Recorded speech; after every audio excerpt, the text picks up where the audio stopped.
Y siempre en este tema, como veíamos, la expresidenta Michelle Bachelet negó haber recibido dinero de la constructora OAS para su campaña. Queremos conversar sobre este tema, sobre los lazos de OAS, sobre la corrupción, sobre la necesidad de transparencia. Vamos a tomar contacto a esta hora con María Jara Quemada, directora de Incidencia de Espacio Público.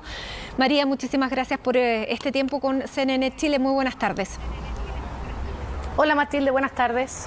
¿Cómo se deben, a tu juicio, evaluar y dar relevancia a las declaraciones que hemos conocido de João Pinheiro el día de ayer? ¿Son elementos importantes? ¿Dan pie a una investigación? ¿Son creíbles? ¿Cuál es la valoración que haces de esto? A ver, yo creo que lo que todavía conocemos son trascendidos de prensa.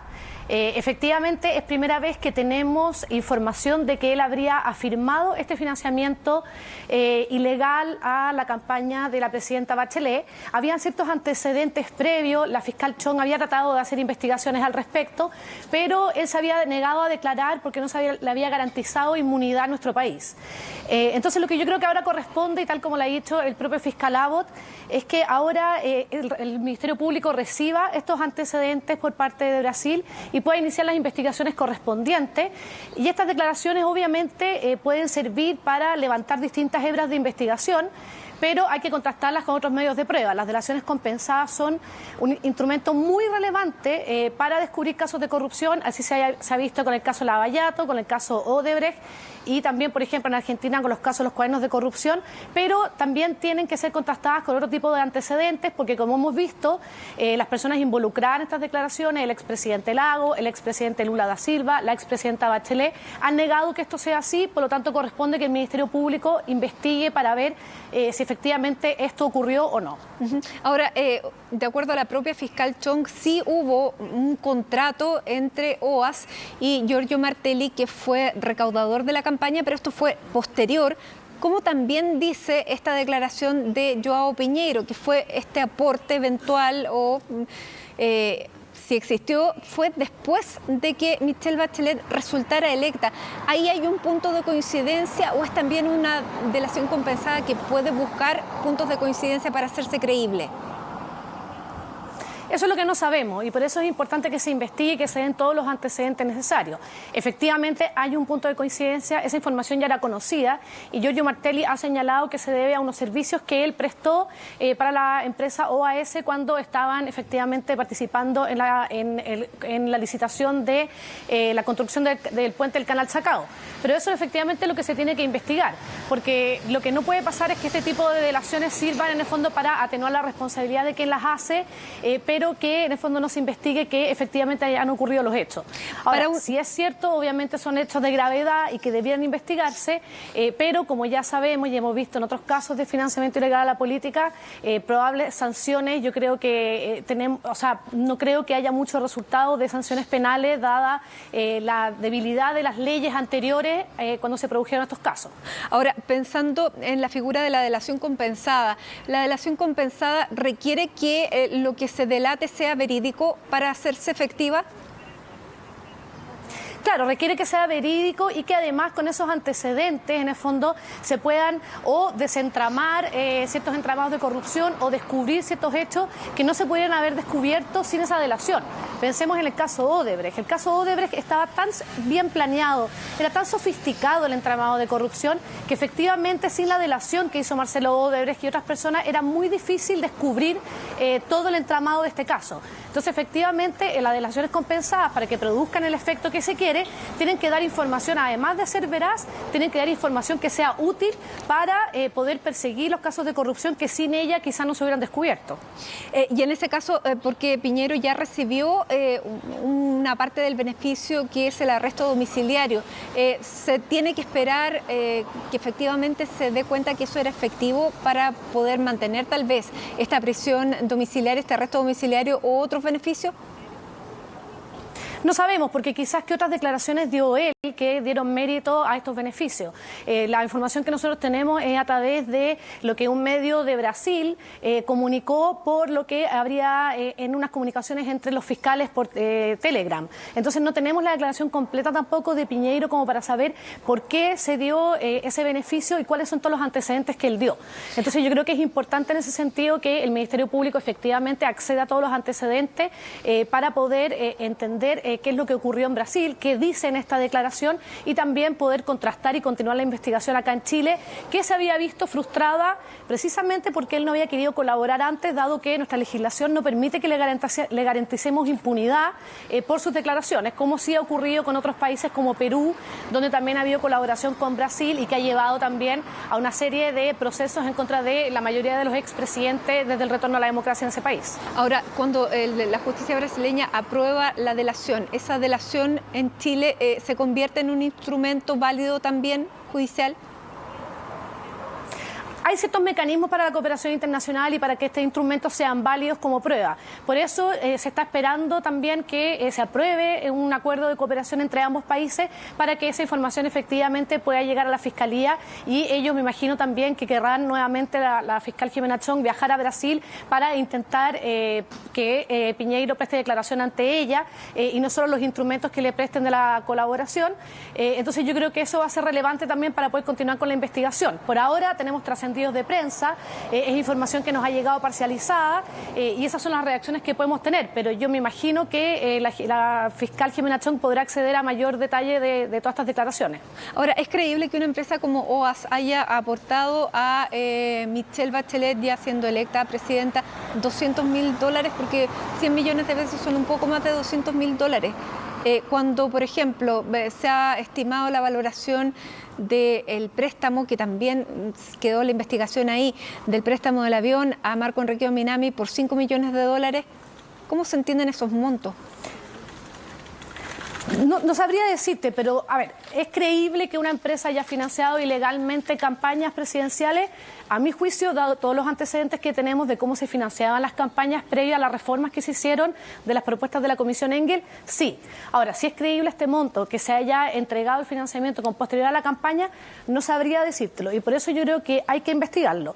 Y creo que debe investigarse. O sea, yo creo que le hace mucho daño también a las instituciones que ya cuentan con muy poca confianza en nuestro país, que hayan estos trascendidos y luego no haya una mayor investigación. Entonces yo creo que lo ideal es que se investigue a fondo y ojalá se pueda establecer si es que hubo o no y si hay responsabilidades o no.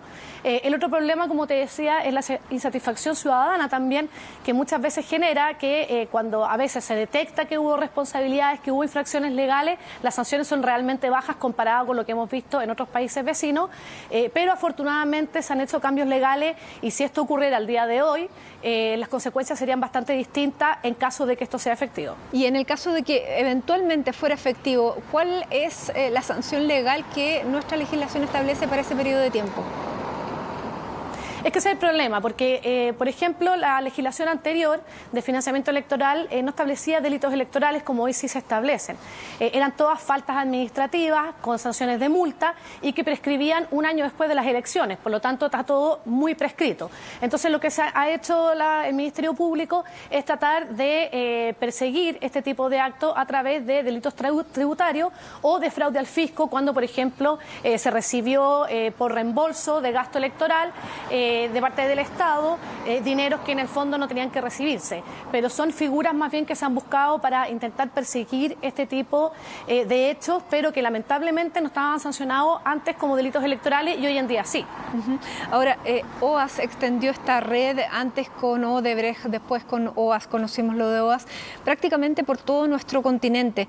¿Qué nos hace pensar que Chile hubiera quedado al margen? Bueno, nos hace pensar que al parecer teníamos un gobierno corporativo o una institucionalidad que regía la infraestructura pública que quizás era menos voluble a la corrupción como puede ocurrir en otros países. Ahora, esto no significa que nosotros estemos totalmente exentos de esto y me parece también que ojalá se pueda investigar bien estos hechos para ver que efectivamente tengamos una institucionalidad más fuerte, pero también detectar si es que hay déficit para que se puedan corregir. En el resto de los países hay ciertos temas donde quizás la institucionalidad estaba más débil. Nosotros, de hecho, en Espacio Público estamos haciendo una investigación al respecto, dirigida por nuestro director Eduardo Engel, para efectivamente hacer propuestas cómo se puede mejorar la gobernanza y la institucionalidad en materia de obra pública para que casos como el de Odebrecht sean muy difíciles de que vuelvan a ocurrir. En Chile, al parecer, nuestra institucionalidad era mucho más fuerte de lo que era en países vecinos. Ahora, esto no significa que esto no pueda ocurrir, y yo creo que el caso OAS nos da señales de que debemos averiguar más allá para ver efectivamente qué ha sucedido. La expresidenta Michelle Bachelet ha negado hoy día en una entrevista televisiva públicamente que ella haya recibido financiamiento. Lo dice tajantemente. En pos de la transparencia, ¿cuán positivo sería que ella declarara ante la justicia? Yo creo que probablemente va a ocurrir. Ya va a ocurrir, yo creo que, o sea, si el caso sí, depende también mucho de lo que haya dicho Piñeiro en Brasil, pero probablemente si el caso sigue la investigación, probablemente la van a llamar a declarar, tal como me imagino que quizás podrían llamar a declarar al expresidente Ricardo Lagos y también a Giorgio Martelli, por cuál habría sido su rol en esto. Y yo creo que está bien, yo creo que todas las autoridades y esas autoridades tienen que participar de estas investigaciones, muchas veces tienen, por su rol de autoridad o de exautoridad, tienen otras maneras de declarar, a veces por oficio, no presencialmente, pero yo creo que en aras de la transparencia y también del éxito de las investigaciones, y tal como se dice mucho en Chile, que funcionen las instituciones, debiera colaborarse cuando hayan este tipo de investigaciones.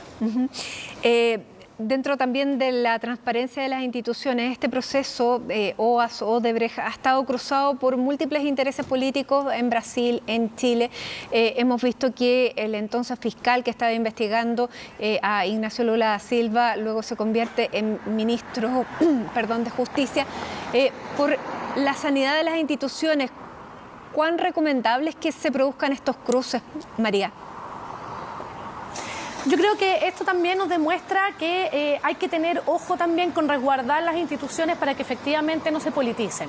Y eso puede pasar desde, de hecho, la Comisión Engel hizo varias recomendaciones en estos aspectos, donde, por ejemplo, cargos claves como los fiscales nacionales, el Contralor General de la República, tengan un cierto periodo de enfriamiento cuando ellos cesan en sus cargos para cargos de elección popular u otro tipo de nombramientos, para que efectivamente se cuiden un poco estas instituciones y no se utilicen con fines personales pensando en el próximo paso en la carrera profesional. Entonces yo creo que quizás eso debiéramos también pensarlo en Chile y también pensar cómo podemos perfeccionar el sistema de nombramientos de estas altas autoridades que tenemos para que efectivamente no haya una captura política o no se den casos como lo que ha estado ocurriendo, por ejemplo, en el Poder Judicial. Entonces hemos estado conversando de esto en Chile, pero yo creo que falta definitivamente hacer una revisión más íntegra, ver también las recomendaciones de la Comisión Engel en este sentido y ver cómo podemos fortalecer nuestras instituciones para que efectivamente esto no ocurra. O sea, lo que no queremos es que haya personas que estén capturadas por la política, capturadas por los grupos económicos o que estén usando estos cargos para después lanzar carreras políticas y no para efectivamente realizar las investigaciones y ejercer su cargo como tiene que ser. María Jara Quemada, abogada, directora de Incidencia de Espacio Público, muchísimas gracias por conversar con CNN a esta hora de la tarde de este tema que se ha convertido en el tema político de esta semana. Muchísimas gracias. Muchas gracias, Matilde.